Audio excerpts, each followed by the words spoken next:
کہ وہاں پہ اس نئے سیٹ اپ میں جو ہے ظاہر ہے کہ پھر دوسری پارٹی جو ہے وہ قاف لیگ ہے، جس میں چودھری برادران ہیں، اور چودھری برادران کے ساتھ بھی ان کی نہیں بنتی۔ ان کا پرابلم یہ ہے کہ جس کے ساتھ بیٹھتے ہیں اس کے ساتھ لڑکے اٹھتے ہیں، تو اب وہی بات ہو گئی نا، ہر جگہ مہازارائی نہیں چلتی۔ تو یہ انہوں نے کیا ہے کہ وہاں پہ بھی انہوں نے انکار کیا نئے سیٹ اپ کے لیے۔ پھر مرکز میں نئے سیٹ اپ کی بات کی گئی جس میں پیپلز پارٹی نے ان کو آفر کیا، لیکن اس میں ان کو پتہ تھا کہ سینٹ میں تو ان کا بالکل ہی ختم ہو گیا، ٹائم فش ہو گئی ہے نون لیگ، تو ہوگا کیا کہ پیپلز پارٹی وہاں پہ بھی جو ہے وہ ہولڈ کر لے گی۔ تو یہ دونوں چیزیں جو تھیں وہ مریم نواز کو قبول نہیں تھیں۔ وہ اصل میں وہ چاہ رہی تھیں کہ میٹھا میٹھا ہپ ہپ، کڑوا کڑوا تھو تھو، جیلیں کاٹیں زرداری صاحب یا دوسری پارٹیاں، اور حلوہ کھائیں ہم۔ تو جناب حلوہ جو ہے وہ اتنی آسانی سے نہیں ملتا۔ حلوہ جو پکاتے ہیں اور پھر حلوہ جو ہے جو بانٹا جاتا ہے وہ پھر خاص خاص لوگوں کو دیا جاتا ہے۔ تو یہ صورتحال ہو گئی ہے۔ اور ایک اور انہوں نے سوچا تھا کہ یہ جو آج کا اجلاس تھا پی ڈی ایم کا، اس میں انہوں نے سوچا تھا کہ وہ اپنی پاور شو کریں گے۔ آپ کو پتہ ہے نا کہ پاور شو کیسے کی جاتی ہے، کہ بیٹی کو ڈانٹ کے بہو کو لتاڑا جاتا ہے۔ انہوں نے سوچا چھوٹی چھوٹی جماعتوں کو نا ہم لتاڑیں گے، جیسے کہ اویس نورانی، وہ بیچارے گول مٹول سے ہیں، ان کو ڈانٹ وغیرہ پڑ جائے تو وہ برا نہیں مناتے۔ تو مطلب گول گول جو کہتے ہیں نا کہ چکنا گھڑا یا جو بھی سمجھ لیں آپ۔ تو بہرحال اویس نورانی کو یا چھوٹی جماعتوں کو ڈانٹ وانٹ پڑنی تھی، لیکن یہ بھی نہیں ہو سکا، اور اس کی وجہ یہ تھی کہ بلاول اور زرداری صاحب جو ہے بالکل آؤٹ تھے اس اجلاس سے، فزیکلی آؤٹ تھے، اور انہوں نے صرف ویڈیو لنک پر ہی بات کی تھی۔ تو اس دوران مریم نے یہ بھی فرمایا کہ جیسے کہ آپ کی بیٹیاں آصفہ اور بختاور ہیں، میں بھی اسی حوالے سے انہوں نے مطلب اپنے آپ کو انہوں نے بتایا کہ بھی وہ بھی مطلب بیٹی ہیں ان کی۔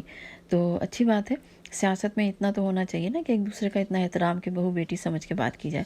لیکن دیکھیے، بہو بیٹی سمجھ کے آپ کا احترام تو کیا جا سکتا ہے، لیکن آپ کو جو ہے پاکستان کی جو ہے تمام معاملات کا اختیارات نہیں دی جا سکتے۔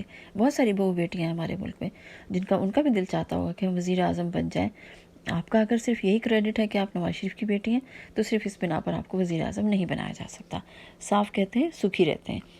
تو جناب حالانکہ انہوں نے بیچاریوں نے بڑا پاپڑ پیلے تھے، مریم نے تو گڑھی خدا بخش میں بھٹو کے مزار پہ بھی حاضری دی تھی، بی بی کے مزار پہ بھی گئی تھی، اور معذرتیں بھی کی تھیں، غلطیوں کا اعتراف بھی کیا تھا، معافیاں وغیرہ بھی مانگی تھیں۔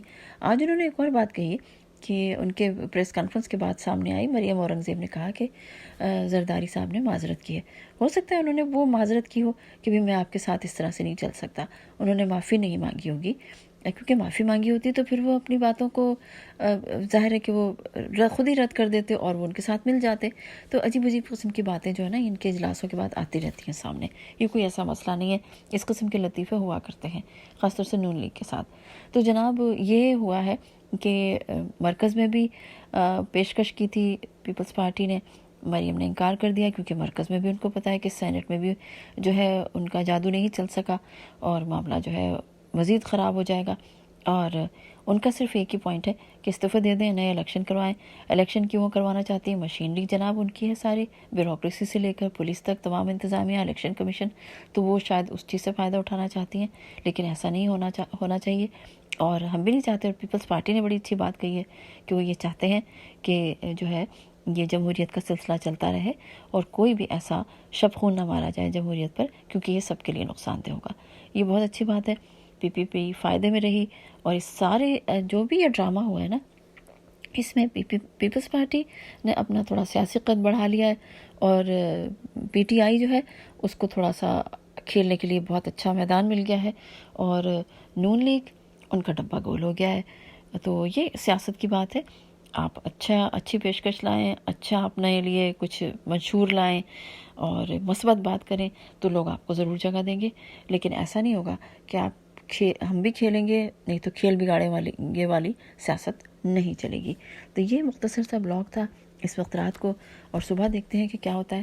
یہاں یوکے میں رات ہو چکی ہے، تو صبح دیکھتے ہیں پاکستان میں کیا ہوتا ہے۔ آج کا دن تو بہت گہما گہمی والا تھا، بہت جگہوں پہ مٹھائیاں اور خوشیاں منائی گئیں، اور کہیں چھوٹا موٹا جو ہے سوگ بھی منایا گیا۔ تو یہ سلسلہ چلتا رہے گا، کیونکہ اب جو ہے 2.5 سال ہو چکے ہیں اس حکومت کو، اگلے 2.5 سال میں جو ہے 1-1.5 سال پہلے جو ہے الیکشن کا ہلہ گلہ شروع ہو جائے گا۔ تو اب یہ سب کچھ ہونے کی تیاریاں ہیں۔ تو اللہ سے اچھی امیدوں کے ساتھ آپ سے پھر ملاقات رہے گی۔ اپنا خیال رکھیے گا، اس چینل کا بھی خیال رکھیے گا۔ اللہ تعالیٰ آپ لوگوں کو آسانیاں عطا کرے، آسانیاں تقسیم کرنے کا شرف عطا کرے۔ مجھے طاہرہ کو اجازت دیجیے، اللہ حافظ۔